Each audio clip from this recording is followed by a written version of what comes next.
A woman was dumped on the side of the road like trash. She wore expensive clothes, but her body was covered in bruises from a savage beating. Using the last of her strength, she crawled toward a nearby hospital. Luckily, a doctor at the entrance spotted her and rushed her into the ER. After emergency treatment, she pulled through. The thugs who did this were about to pay a steep price because her ex-boyfriend was Jason Statham. As soon as Jason got the call, he rushed over. By the time he arrived, Ava had already been discharged, though the marks on her face were still visible. She told him what happened the night before she went to a party at the Gold Brick Hotel. In the elevator, she was cornered by 3 large men who dragged her into a room and assaulted her. When they were done, they dumped her on the street. Jason listened and his rage boiled over. He was going to get justice for Ava. First, he found a hotel cleaning lady to ask about the men's identities. As luck would have it, she was his neighbor and agreed to help. She took him to a nearby restaurant but urged him to stay out of it. One of the men, she said, was George, a ruthless local crime boss. People who crossed him usually ended up dead. Jason hesitated for a moment, taking in her warning.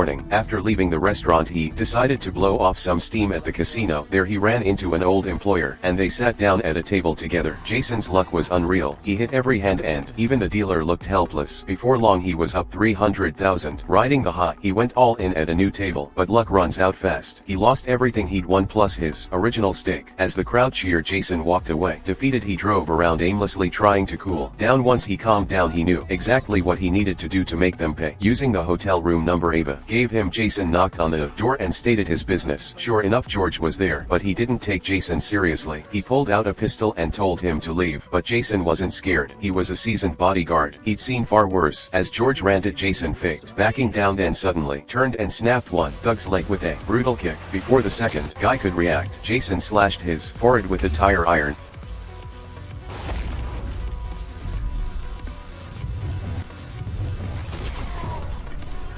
George panicked and fired, but his shot went wide. Jason flung the tire iron at George, hitting him dead on. He tied all 3 of them up and called Ava. She arrived without saying a word, just reached into her bag and pulled out a giant pair of scissors.